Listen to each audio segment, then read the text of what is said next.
welcome to Woodward's Watercolours. Today what we're going to look at is continuous line. It sounds so simple, it is such a wonderful technique to use, and I want to share it with you. I want to show you how it works, but it is a wonderful way to make a mark on a page and just begin, get yourself warmed up, even do a recce around an image that you want to maybe look at in a wee bit more detail. So come with me and we're going to look at continuous line together. First of all, I want to show you what continuous line is not. So what we're using today are the beloved Unipins, and we're just going to do, let's go with the 0.2. And I want to show you what continuous line is not. It's not this kind of sketchy sort of feel where we are trying to kind of lift it off, nor is it that we do one line and then we break and then we do another line like this, or the famous one I would see in school a lot, this kind of moving it constantly to get the line. Now, if you draw like that, that's totally fine.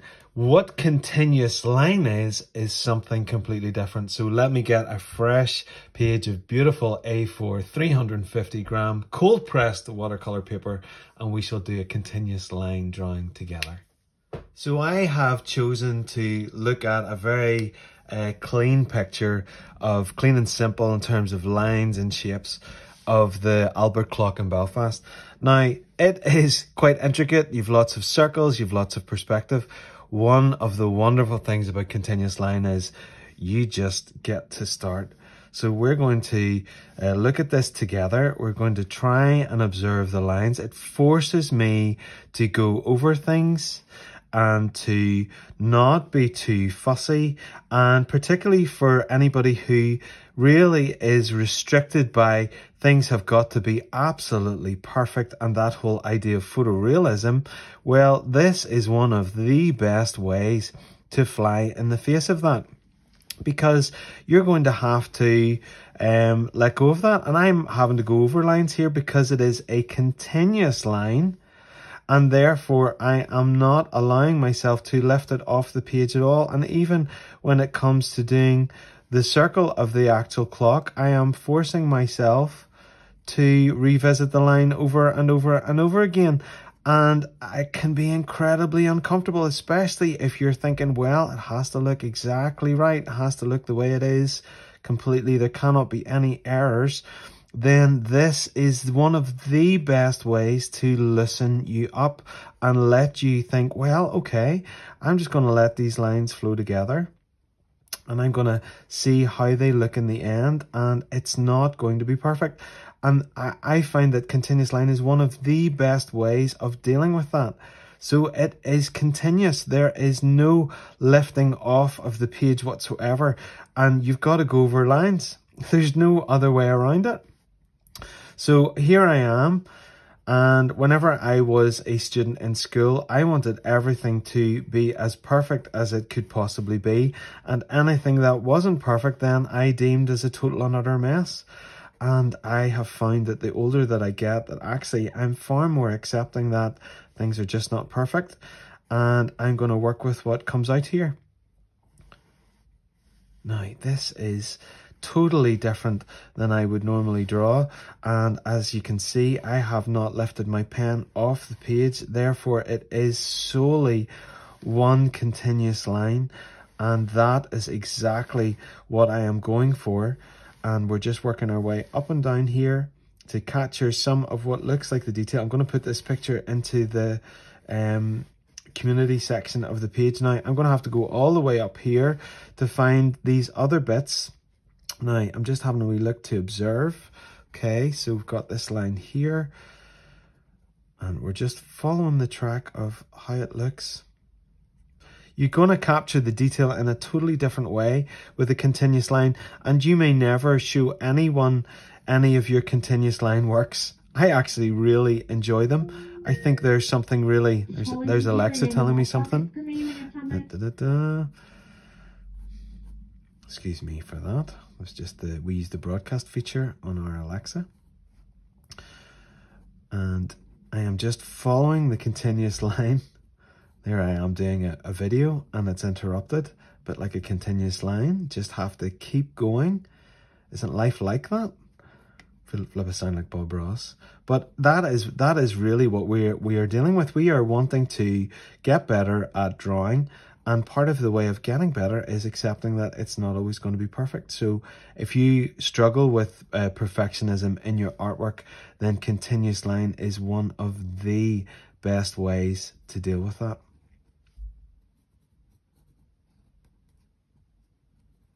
Just trying to observe all of the little nuances of shape here.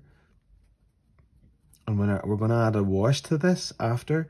We're going to try and keep the colours fairly realistic and keep them really very simple. It goes up to this spike just at the top here. So as you can see, it just gets kind of shaker and shaker as you go along. But what happens is that you get more and more comfortable with this as it goes along, and you end up with a shape that actually ends up looking quite like what you were looking for. So that's where I'm going to finish that continuous line, and it's so tempting to go on to other pieces of it. What I will do is I want to use the 0.8 in this one to just view a couple of the lines and make them stronger, just for shadow, just in these pieces here.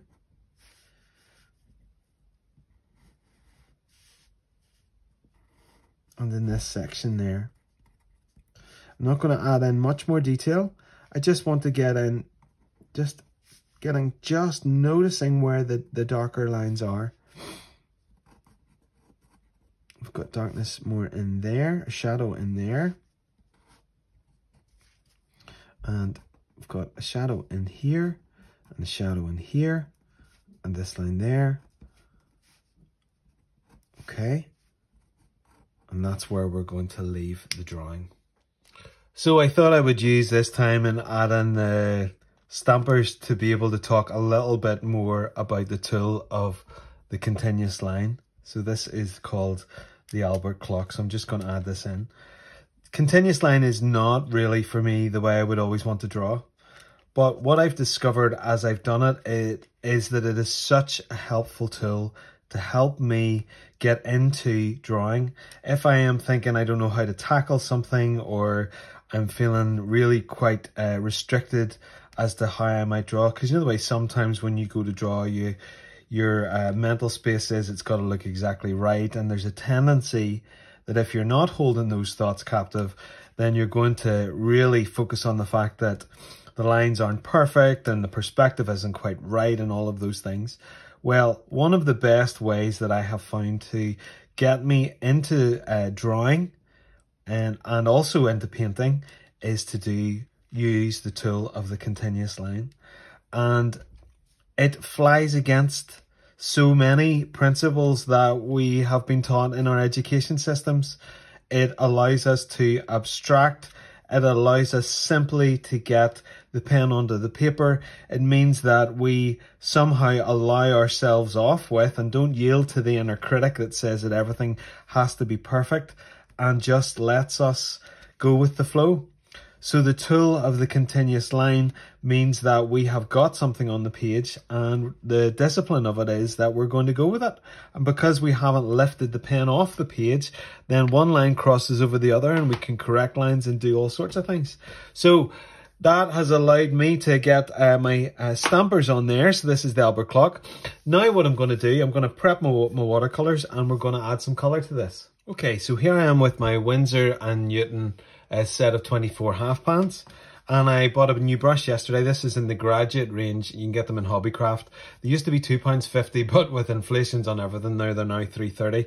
This is a big number 30 chunky round wash. I bought one before but used acrylic on it, or oil. I think it was oil on it, and it just had never quite recovered. So anyway, so in the image that we're using, it's a beautiful blue sky day. I'm just going to take 2 blobs of colour there, of water from my water pot, and I'm just adding in, I've got a cerulean blue, and I've got a slightly, I'm not too sure what that one is, I don't normally use that one in the colour, but we're going to use that.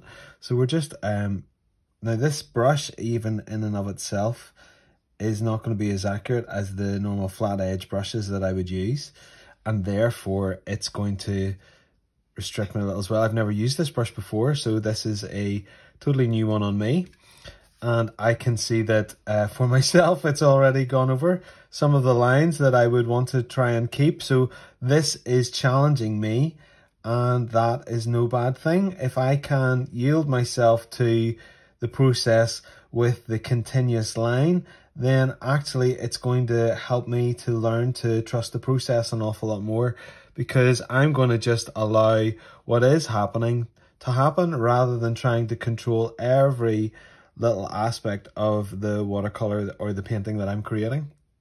And I think I find that actually pushing those boundaries and busting myself out of those boxes, particularly as a younger man, whenever I was painting, everything had to be perfect, or I certainly thought that everything had to be perfect, and it was just toxic and completely unhelpful. Now I'm going to squeeze this, see if we can get some.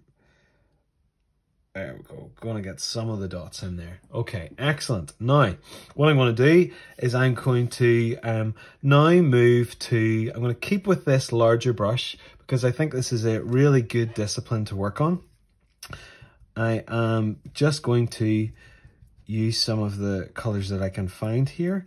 I have some other videos. I have one video on the patient painter mixes and talk about all about the patience really and realism that we need to embrace the process of mixing colours. So I'm just looking at my reference image and I am looking to see, okay, so where am I going to add some of these colours? I'm quite happy with that colour. This is the first layer. So we're just, I'm not going to go too close to that edge because I do not want those to bleed. I'm still maintaining that boundary line. And I am just adding in this first layer here of this. It's like a sandstone-y kind of brown. If you don't know what sandstone is, really quite a unique colour that I would see in a lot in my hometown in Newtown. A lot of the local tower, you can look it up, Scrabo Tower, and the quarry, a sandstone quarry, and the primary school I went to, it was made of sandstone. So it's that kind of a colour. This sort of light fawny kind of a brown. So I'm just going to add these in now. I'm not going to go right up to the edge there. I need to let this dry. I'm going to bring a line down here, just of that colour there, and we're going to stick with this brush and use the discipline of this, but I want to get this layer dry, and once I've got this layer dry, then we can go into the next layer. So let me go and get this dried and we'll move on to layer number 2. So layer 1 is now dry. What I'm going to do is mix a lighter, probably a little bit warmer tone of than the first one. And what we're going to do is just, I'm pulling, if you notice there, I was holding it up higher.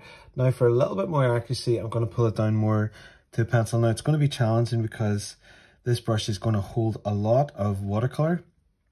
Just noticing those bits where it is that little bit lighter, and just making those marks where I'm seeing them. Now watercolour, as you know from, if you haven't seen the other videos, I did one on called The Patient Painter about how watercolour's actually most effective characteristic is that it is waterproof whenever it's dry, or nearly totally waterproof when it's dry. So I'm using that now. I am building up those layers and just having a little bit more control now. I'll move that down here, and then it's got this line across here. Just going to make those marks. The other thing you can do is, you know, for marks in like carved stonework like this is, just by simply suggesting and making dots, we really actually give quite a lot of an impression. Okay, layer 2 done. Let's get that dry. Now to layer 3. Now what we're going to do for layer 3 is we're going to use a really blue black darker colour. Now really it's a little bit more blue than a normal Payne's grey. So I'm not sure, actually probably in Daniel Smith, this is the Winsor Newtown watercolours, but if I was using Daniel Smith then probably it would be more called like a James grey. So I'm just noticing different areas of shadow here, And obviously, because we're now working on another layer, this layer is, the layers underneath are now waterproof because they're dry. And I'm just going to really suggest, now what I'm noticing is because this brush is really holding a lot of the watercolor, it is depositing it largely at the end of the brush stroke. So I am learning and assessing as I go, how might I use this best? So I'm trying to work this effectively to my advantage. Okay, now I'm going to let this one dry, and then I think that we're going to add the final layer. Now that's layer 3 dry, and we're now on to layer 4. So I'm taking some ivory black mixed with some of the brown that I was using, that brown from the first layer of the clock, in the spirit of not wanting to waste anything. And with this one, I'm just going to look and see. Now, it's my big chunky brush. It's not flat, it's a round brush. So this is moving me out of my comfort zone. And I am, let me see, I'm trying to figure out where I'm going to put these darker parts of this. So trying to move this along where I know that it pulls at the end. So just looking to see, okay, so where are the darkest bits of this? Now what I'm going to do is I'm going to squeeze off. That holds so much watercolor, it's quite incredible. So I'm looking to try and just highlight some of the stonework. You can see that, like that sort of wavy line that looks like a sound wave that I had observed when I was drawing it. And actually around the clock also has these little dots that disappear along that side, and then that are present as you go around that side there. And also there's lots, I'm gonna let the black really pull along those sections there. And then there's actually some detail in the stonework here, and I am just representing it by the smallest dots. So this is basically giving the impression of what is there. And normally I would try and observe that a little more carefully, but the point of this exercise is not to observe it carefully, it's to find the freedom in the process. So I'm just going with that. And this line here is darker here because there's less shadow there, and there's a little bit more shadow on this side here, and then it actually gets a little bit darker there too. So we're just gonna move that there. Okay, and then the last thing I want to do is just to observe a little bit more shadow down these sides here, and there's a very thin line down there. Okay, so that is where I am going to stop. I have drawn in continuous line. I've used a tool of continuous line. I have used a much bigger brush that isn't actually a flat edge brush, a round, thick brush that holds far too much watercolor in my opinion, and forced myself to do something that is a little bit beyond the way I would normally draw. And I actually am quite pleased with that. So I have showed you the tool that I like to use of the continuous line. Now I also know of artists that how they draw is just continuous line, and that's what they do. But I have very much taken it as a tool to help my practice. In my own nature, I would tend to be much more detailed, and I would have been in the past really given to beating myself up and being far too self-critical. What I've found is that the tool of the continuous line forces me out of trying to think of everything being perfect, because it's not. It's just not. The continuous line, if I'm going to stick to the discipline of it, means that I may have drawn a cloud over here, but I want to tackle a bit of the seascape down here, and I'm going to have the line that traces across, and it just flies in the face of all of the ways that I would normally draw, and neatness and perfectionism and all of those things that we allow ourselves to be beaten up by. So why don't you try the tool of continuous line? Why don't you let it move you from being perfectionistic and trying to make things look exactly the way they are into actually painting them in a way that really shows your own unique style. I hope that you have found this video beneficial. I would love to see your attempts at doing this. Please get in touch. Your feedback is really important to me. And as always, thank you so much for taking the time to watch this video. Do like and subscribe, and I will see you soon. Bye-bye for now.